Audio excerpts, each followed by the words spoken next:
Thank you, everybody. It's a big room. Thank you very much. Okay. How's Virginia Beach doing today? Great. Great. Okay, hey, we have a busy hour upcoming here. We are going to go through a whole range of questions about our military, about our veterans, about our national security, a whole range of stuff today. So this will be a really good event, and we do deeply, deeply appreciate everybody coming out today. This is a really important period of time for our country. Thank you.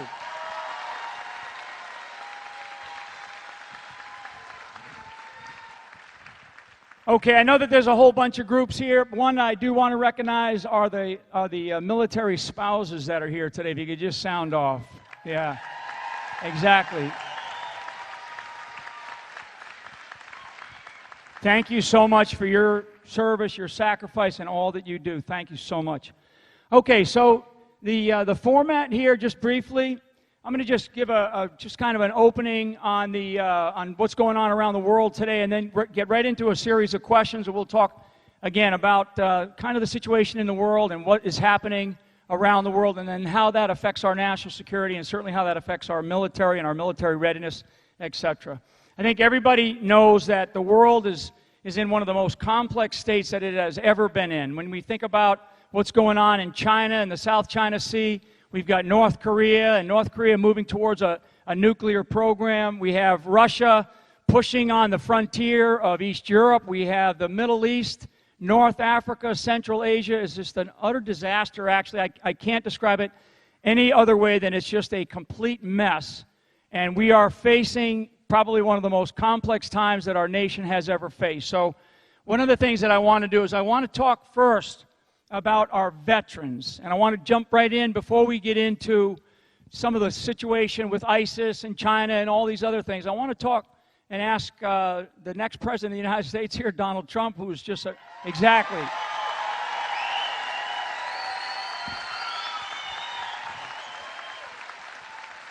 So as president, as the next president, what can you do to reform the Veterans Administration and the health care for our vets? How can we take better care of our vets? Well, General, thank you very much for being here, Mike. We really appreciate it. And we really appreciate all of those generals and admirals that today endorsed me. We have almost 90, these are the fighters. It's unbelievable. Almost 90. And these are our fighters. These are our fighting generals. And there are actually a lot more to come, but I really appreciate everything from you and all of them. We have great respect for those people. These are great, great people. So if you look at the veteran situation, I have been so involved over the last year and a half and before that in seeing what's going on with the VA, and it is a disaster. And I've become so friendly and help the veterans in so many different ways, but it's such a big problem, and we have no clue. Hillary Clinton said everything's working just fine. She doesn't know that people are standing on line for 7 days to see a doctor and dying, Mike. They're dying on line. And we came out with a plan, a 10-point plan, and it's on the website, and you'll see it if you want. I'm sure most of you have already seen it, but it's been really praised by the veterans and the veterans groups. And the fact is the VA is the Veterans Administration and waiting and all of the problems. And you do have some good doctors in there, but people can't get to see the doctors because the administration, the bureaucratic workings of the Veterans Administration are a total disaster. And what I've done and what I've looked at, and you know all about the rate of suicide and all of the problems, and numbers that honestly are not even believable when you hear 22 people a day.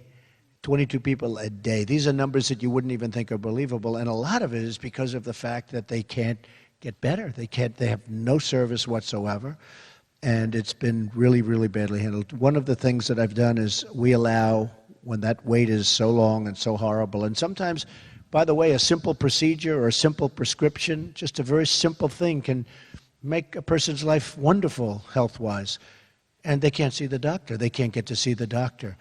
And we have a plan where if you have a wait, you're going to leave, you're going to go across the street or down the road or a few miles away, You're going to see a doctor, a really good doctor.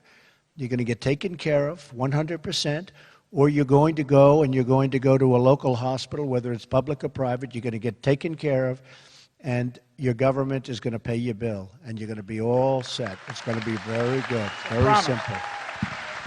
It's a promise. That's great. Should have been done a long time ago. Yeah. And along that line, specifically, because you've talked about this with female veterans, and I think this is just as very, very important because of the size of the scale of the number of females that we now have in our military serving as volunteers. Talk a little bit about what you have described as how you would take care of them. The female veterans have been like the forgotten people. And I think it started because it was, obviously a while ago there were far fewer. And they haven't increased that capacity, and now you have tremendous numbers of female vets, and we are going to do procedures that they've never done, and we are going to help the female veteran. They have not been helped. They've really been left behind, even more so than our male veterans. They've been left behind, and it's just not going to happen. We're going to straighten it out. We're going to give them also the right, if things are not being done right, they're going to have the right to go to a local doctor or physician or a local hospital. And again, whether it's public or private, whichever one is most convenient and whichever one is better, frankly, and they're going to get themselves taken care of, whether it's male or female, and that's so important. And the other issue that's so important is mental health, because the mental health problem is such a massive problem in the VA. And that's something we're going to devote a tremendous amount of time to. And it's not just amount of money. The money they're spending is tremendously. It's a huge amount of money that they're currently spending. But there are people that are incompetent in the VA, tremendous, and they have people that are stealing. You've seen that. If you look at Phoenix and what's gone on in Phoenix, where they can't even fire the people. They found people that are stealing and found people that are very dishonest. They can't even get rid of them. All of that's going to change. The VA, you're going to be so proud of what you have. I mean, we're going to take it, and you're going to be so proud of what you have, believe me.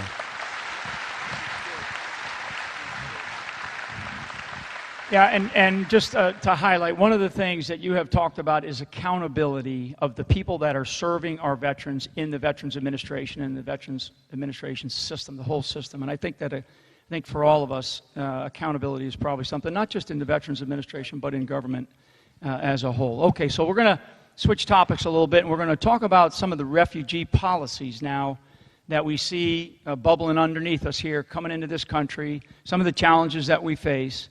What do you think of Hillary Clinton's current refugee policies, and how do they differ from your own? Look, she's a disaster in so many different ways, folks. Disaster.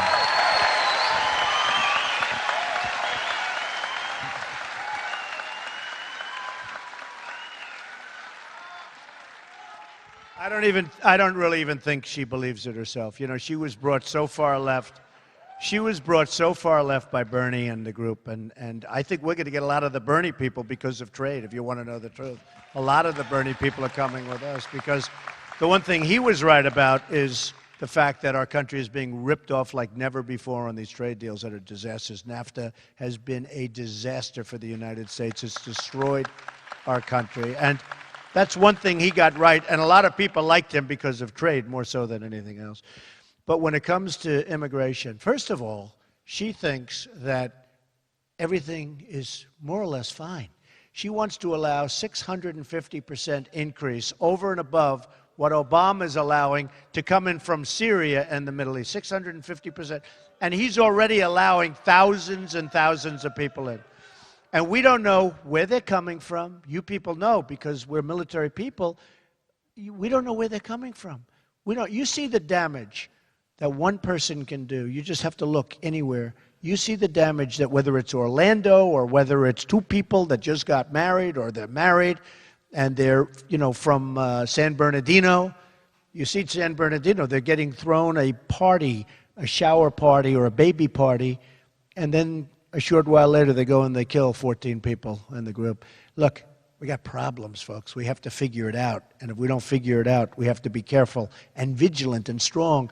And she wants to allow a 550% increase. You know, I was very interesting. I was saying she wants to allow 500% more coming in from that region. And the press said I was wrong. I said, oh, what's the real number? 550. So that time, it was true. They said I was wrong. You were close. They said the number was, You lowballed it. as long as they can prove you're wrong, they're happy. No, but 550% increase of people coming from Syria and that part of the world. And we can't do it. I want to build safe havens, and we'll have other people build them, by the way. We'll have other people fund them. We'll lead the charge. But, you know, Barack Obama has doubled during his fairly short period of years. He's doubled our national debt, doubled it. It's going to be close to $20 trillion when he leaves, $20 trillion. So we have to get rid of at least a good portion of that. So we're going to have other people. We're going to have the Gulf states pay for this because we're going to build safe havens. I mean, look, we all have big hearts. We just can't allow these people into our country until we find out what's going on. We can't do it. We can't do it. Very good. And I think that also, as you have said, that they also impact our healthcare system. They impact all the other costs. So it's very, very important. By the way, you have illegal immigrants. I hate to say this in this room because you have a lot of vets in the room, but you have illegal immigrants that she wants and he wants treated better than veterans. You have these people are treated better than people that are in this room. You know it. Yeah. They are treated better than veterans. And let me tell you, folks, they got their priorities mixed up. That's going to change so fast, okay? It's going to change. Yeah. Good. General, we have a couple of people, by the way, Mayor Rudy Giuliani of New York, who, what a great mayor. Stand up. Stand up, Rudy.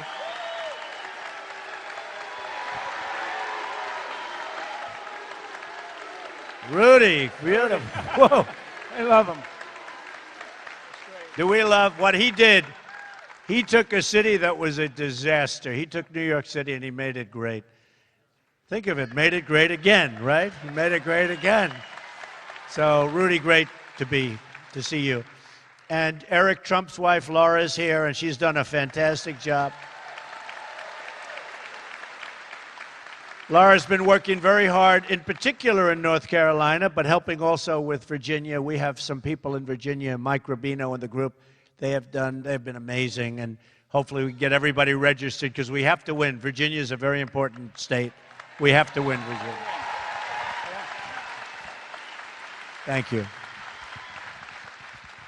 Okay, so speaking of disasters, the Iran nuclear deal. And Iran has, I mean, we're talking about putting nukes into the hands of an Ayatollah that says death to America, death to Israel, and they continue to fire ballistic missiles all the time in violation of this deal. But Iran has engaged in growing hostilities, has increasingly shown it continues to have nuclear ambitions. Right. And as president, what are you going to do about Iran? First of all, if you look at the policies of Hillary Clinton and Barack Obama, they have created what will be a world power. Not, you know, they're talking about a regional power. This is going to be a world power. They have become rich. They have become powerful. The deal is one of the worst negotiated deals of any kind that I've ever seen. If you look at it, just study it. We give them $150 billion. How about the $400 million in cash that we gave them? Flown in. Obviously for hostages. That was the big lie also, just like Obamacare was a big lie. This was a big lie. And think of it, $400 million in cash. And they kept the hostages. Remember, it had nothing to do with the hostages, but the hostages weren't allowed to leave the airport until such time. And then they came. Who ever heard of $400 million in cash? Different denominations, different countries. They want all different money from different countries. Who even has the power to authorize something like this?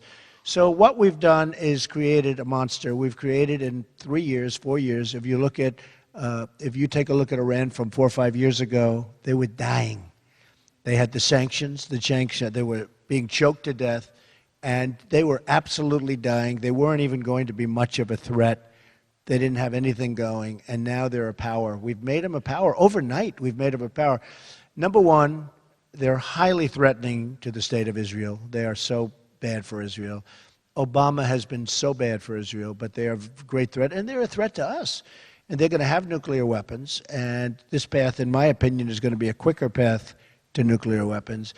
The deal is grossly incompetent. And then I don't know if you saw the other day, we have the little boats going out, and they're making all sorts of horrible gestures. You know, they learned the gestures, I guess. They studied the United States, and they gave those kind of gestures to our sailors and our captain on the boats. And, oh, boy, I'll bet those guys wanted to blow him out of the water. I'll bet you.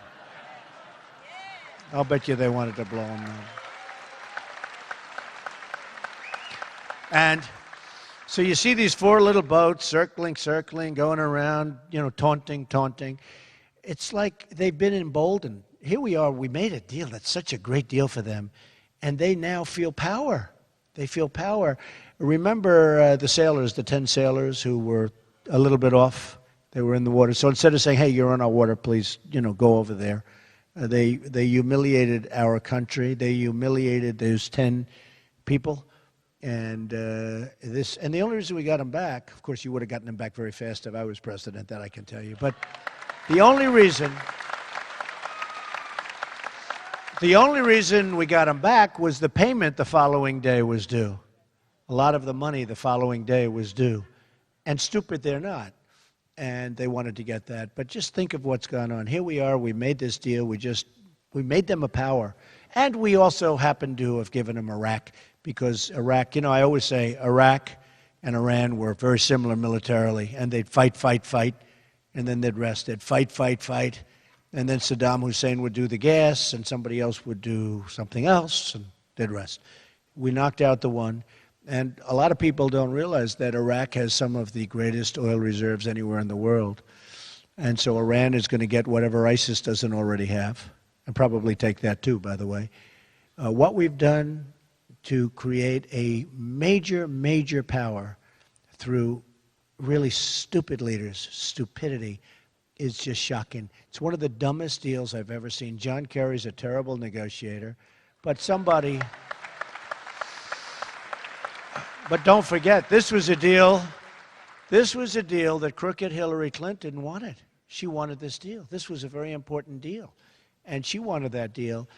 And most people don't even get it. You know, normally you understand a deal, you say, yeah, I understand, we get this. We get nothing. We get nothing. This was a deal at the highest level of incompetence.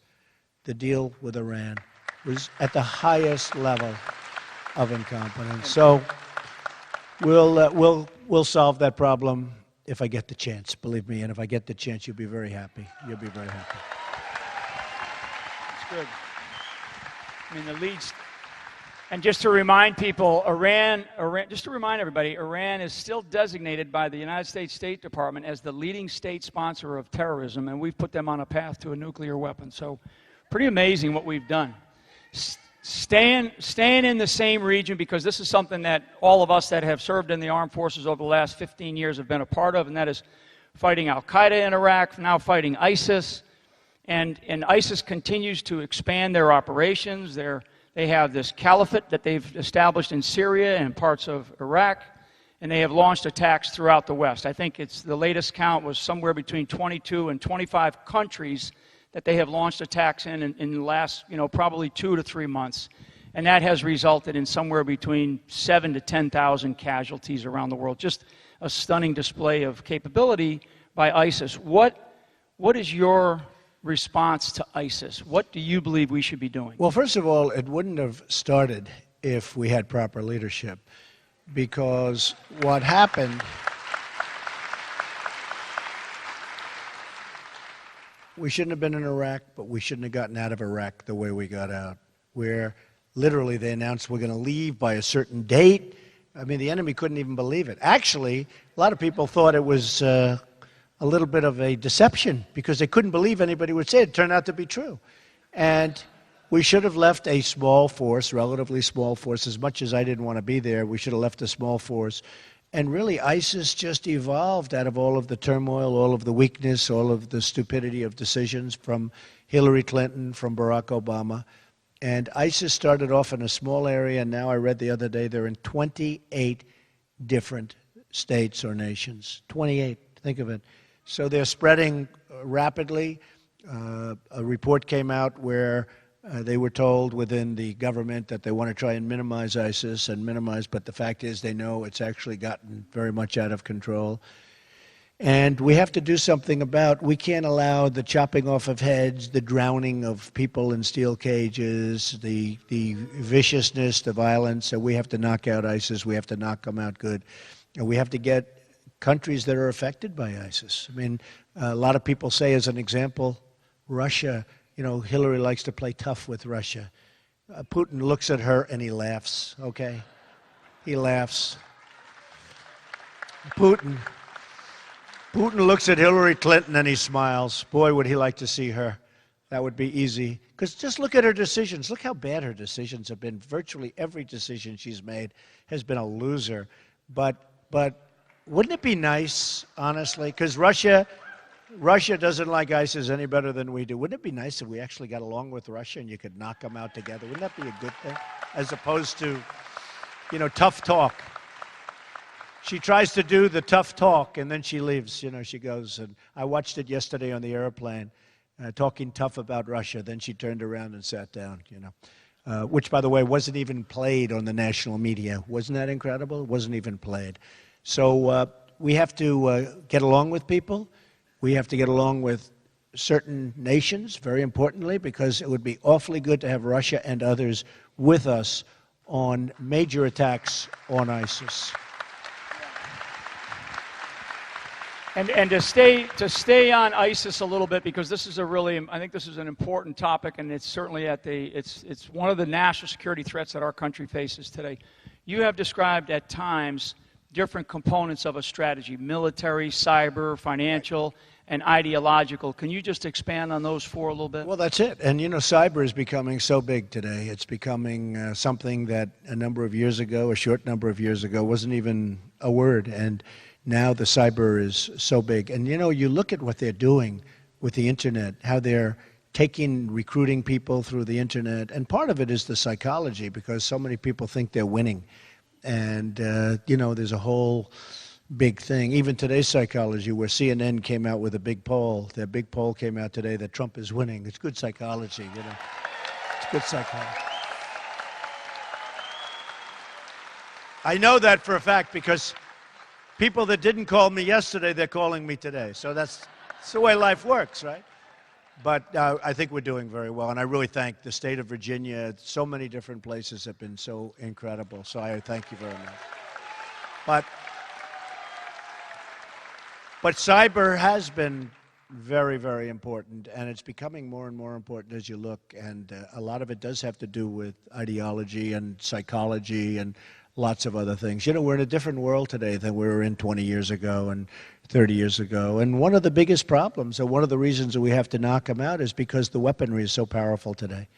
You know, in the old days, you could have said, well, look, they have rifles, we have rifles, we shoot, and they have uniforms, we have uniforms. This is a whole different war. The weaponry is so powerful, and we have to beat them over there. We're allowing people to come over here. We're allowing, think of it, you're military people, we're allowing people to come over here. And you know, I used to watch the migration, and I'd see people with cell phones. I'd say, where do they get cell phones? And some of those people had very horrible things on their cell phones, including the ISIS flag. And you say, what are we doing? What are we doing? But we're allowing people to come here, and we don't know, do they turn on us? Are a small percentage of them bad? Because if a small percentage is bad, that's not acceptable. That's not acceptable. We can't take the risk. Just a small percentage can do such damage. So we can't take the risk. So, General, the bottom line is we have to get very tough and we have to get very smart, or we're not going to have much of a country left, I can tell you that right now. Yeah, good.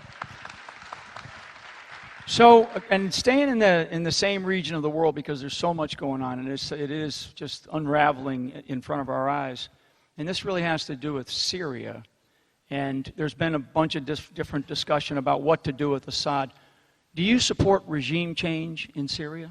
Look, we have a problem. It's called ISIS. ISIS is fighting Syria.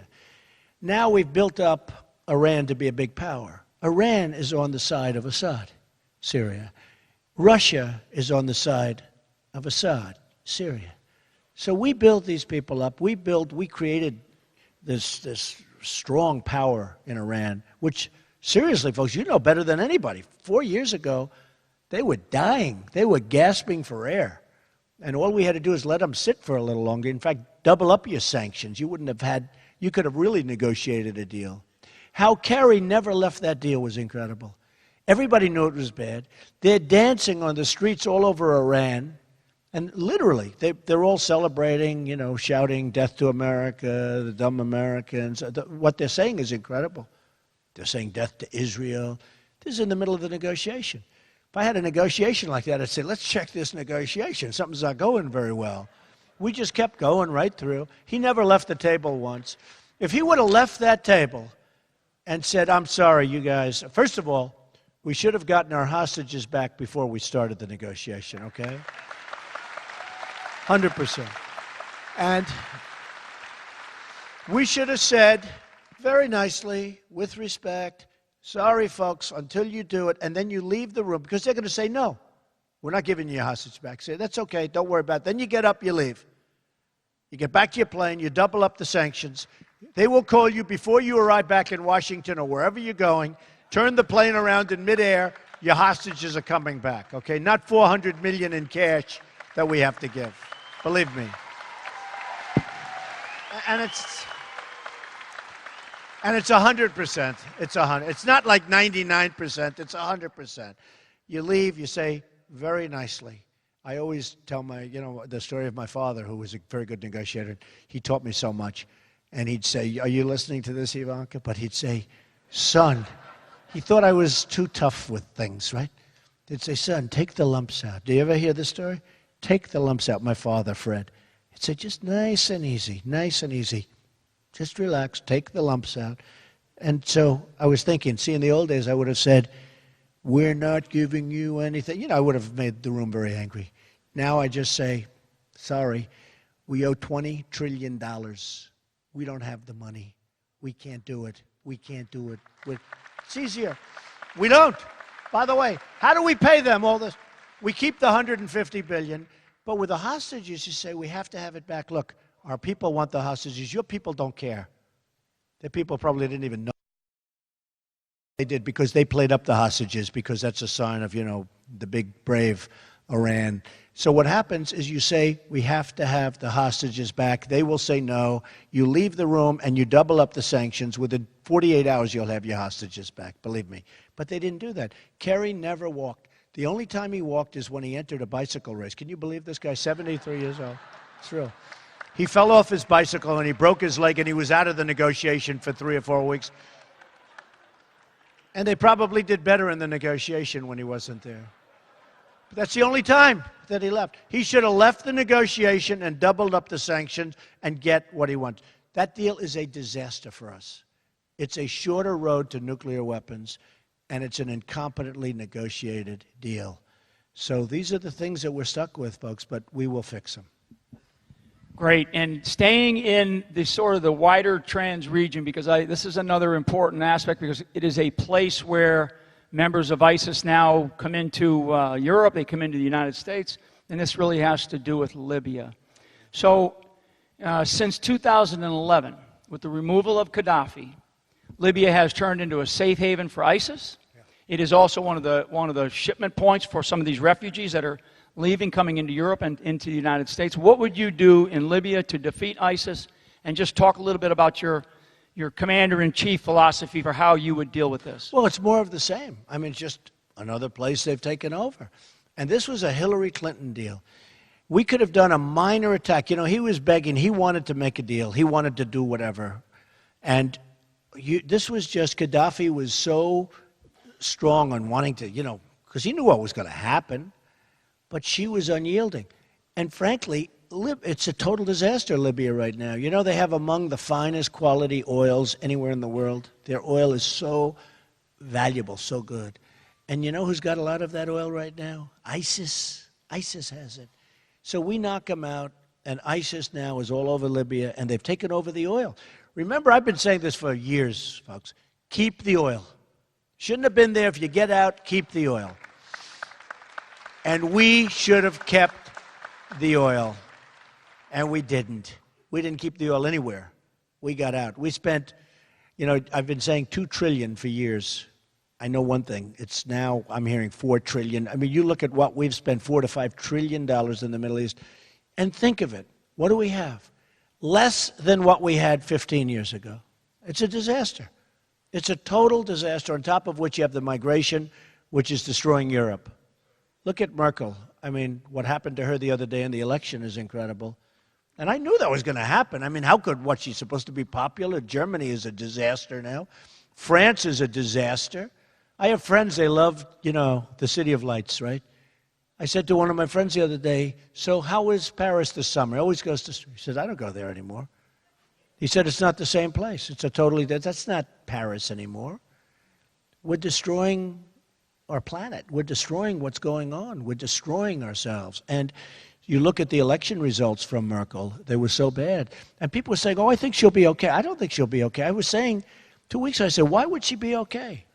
Millions of people go into Germany. The crime is unbelievable. The problems they're having is unbelievable. And Hillary Clinton wants to be the Merkel of the United States. Okay? I don't think so. I don't think it's going to happen. I'll tell you what, I don't think it's going to happen. I want to stay on this issue because this is important. We still have an awful lot of troops deployed in this, what I would describe as this perpetual state of conflict over in Iraq, in Syria, Afghanistan, and elsewhere. And I think I know Americans are they're weary of this endless war. So right now, specifically, we have about 5,000 troops in Iraq, and in some cases supporting the Kurds. I think through Hillary Clinton, Secretary Kerry, the Obama administration over the last 8 years, they really have not developed any kind of coherent strategy. What would you do as Commander-in-Chief? Well, first of all, as I predicted years ago, Iran is really controlling Iraq. And they're in there now, and we have just, they've wanted it for decades and decades and decades. They've wanted it, and we gave it to them. We gave it to them. Because you had two militaries that were equal. I was saying before, they fight, they rest.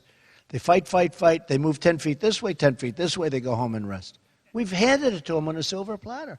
When I say about the deal that we made for them or with them on the whole, the $150 billion deal, I always said that's one of the best deals I've ever seen. Not really. The best deal is we have given them Iraq with among the largest and finest oil reserves in the world. We've given that to Iran. We've handed it to them. What we've done is incredible. If our presidents would have just stayed home and gone to the beach, or even gone out and played golf every single day, played 2 rounds a day, okay? Which Obama almost does. But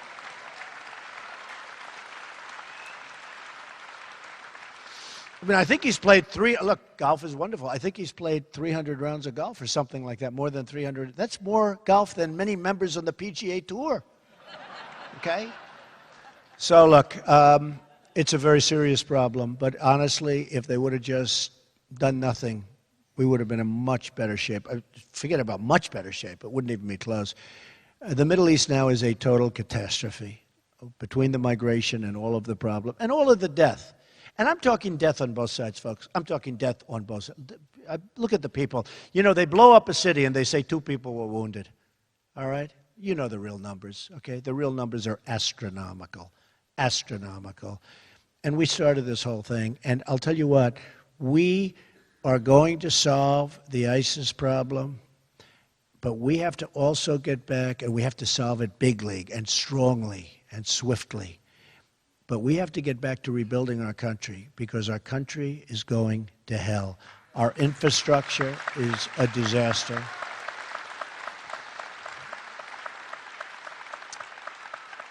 Our roads, our bridges, our tunnels, our hospitals, our schools. I mean, we'd go into Afghanistan and build a school, they'd blow it up. We'd build it again, they'd blow it up. We'd build it a third time, it's still there, barely. And yet, if we need a school in Virginia, or we need a school in Brooklyn, New York, or we need a school in Iowa, there's no money, okay? There's no money. What are we doing? What are we doing? So, one of those things. Yeah.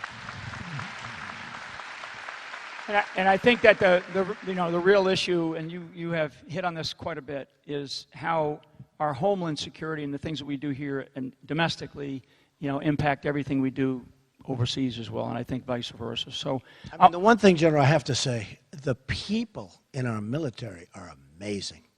They're amazing. The people. And we don't take care of them properly because the vets are not being taken care of. And we don't take care of them in the field either because the equipment is old and tired. And, a friend of mine has a son who's been in Iraq for quite a while, going back and forth to different places over in the Middle East. And the thing that I talked to him, he's a fine young man and hasn't been wounded badly. I don't think he's been really very much affected in that way. But he said the thing that is most discouraging to them, over there, soldiers, is when he looks at the other side having better equipment than they do. Because, we give the equipment to people that we think are on our side, and then a bullet's fired and everyone drops their weapons and runs, and they come and pick up the weapons. I always talk about the 2,300 Humvees, armor-plated. If our young people would have had those Humvees, they wouldn't be walking around without legs and arms right now, believe me. Believe me. But they take them. They just take them. So, and he said it's so discouraging for our soldiers when they look and they see the quality of equipment that the other side has, ISIS, but the other side has, and they see it's better than what we have, and it's our equipment that they've taken. It's a very, very sad thing. And those kids, they're incredible people, but they really lose their spirit when they see this kind of thing, believe me. So what I want to do is I'm going to jump to the other side of the world now and talk a little bit about North Korea, because North Korea is probably one of the most belligerent countries on the planet with Kim Il-jung. And so North Korea, they have grown increasingly belligerent under the Obama-Clinton administration and against them. And they have done just some unbelievable things over there with testing of some of what we believe is their nuclear capability. What do you see just overall as your strategy for North Korea? Well, it's not that they've done some unbelievable things, but they're in the process of doing some unbelievable things, believe me. They're very belligerent. They have no respect for our country, none whatsoever. And we have a situation that's a potential catastrophe. We have somebody that truly does have nuclear and nuclear capability. The carrier maybe is not there yet, but it soon will be. We have a man who is, he's took over 25 years old, I guess, or around then, and now it looks like he's getting more and more hostile.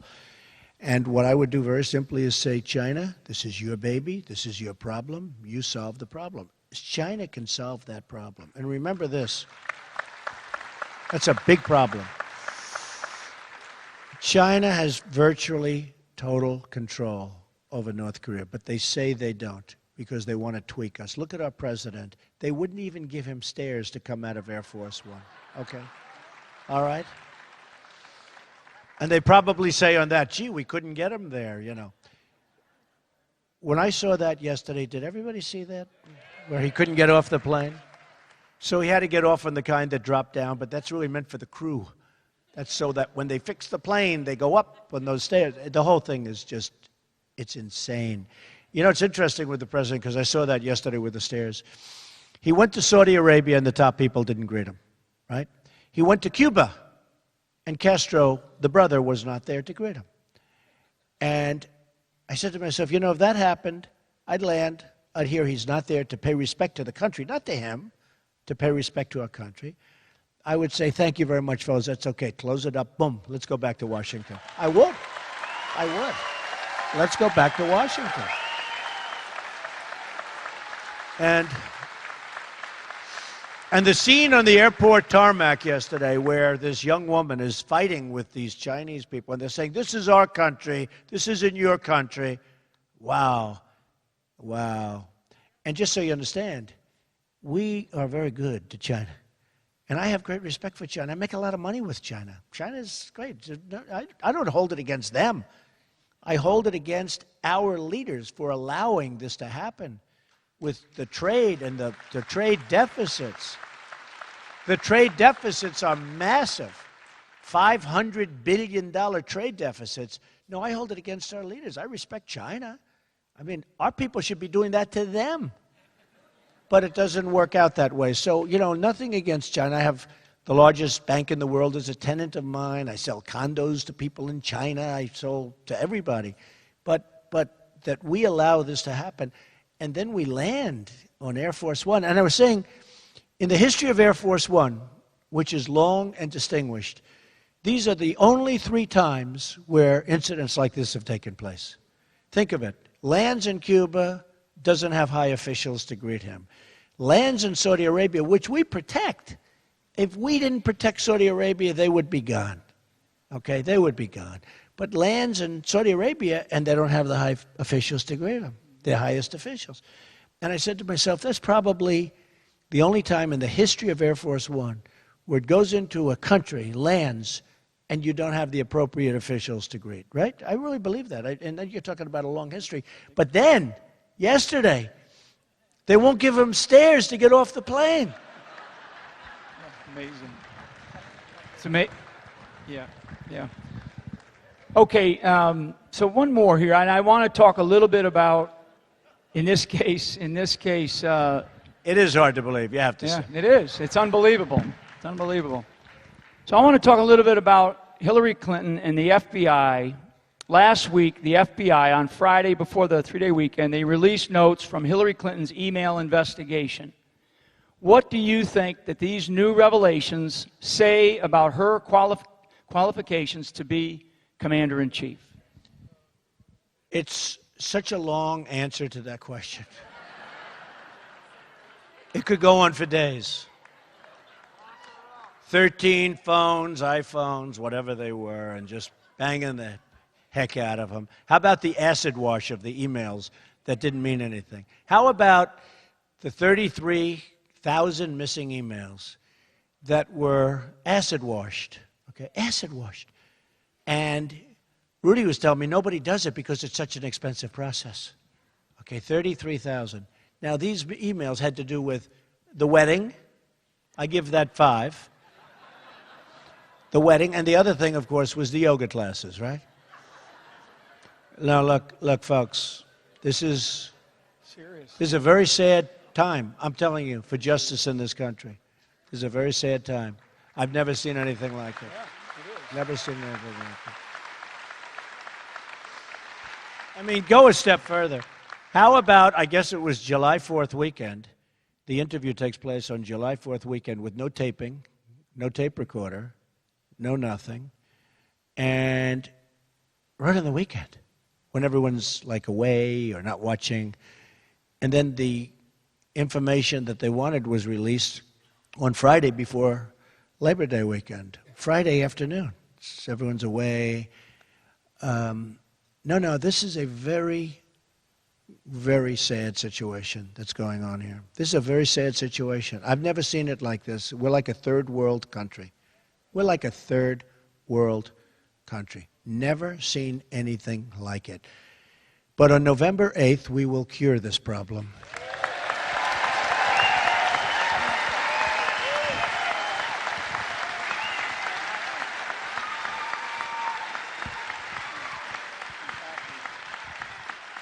Okay, and finally, what I want to do is I want to finish on a bit of a high note for this great audience here from Virginia Beach, military veterans, spouses, citizens here of this local area. It's a great group of people.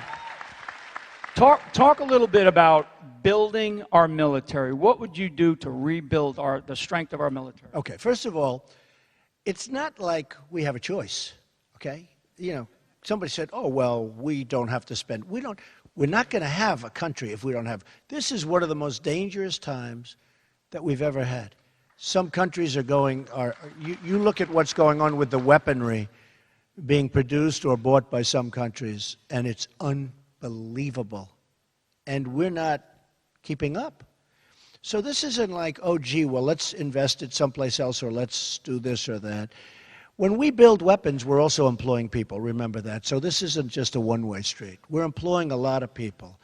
And when we have fighter jets, I don't know if you saw the documentaries, about a month ago there was a documentary on the fighter jets. They're so old that we can't get parts for them anymore, so they go to the plane graveyards and the museums where they have the planes in these museums. And they take parts off the planes in the museums. And then we have our young men and women flying these planes, and they were complaining. They said, you know, when I came in, our planes were new and great, and now they're retiring. They're getting ready to leave, and some of them would like to stay. But they're getting ready to leave, and they look at, you know, using old parts. Literally from plane graveyards and museums is where they get the parts. This is not the United States that we know, folks. This is not the United States that we want.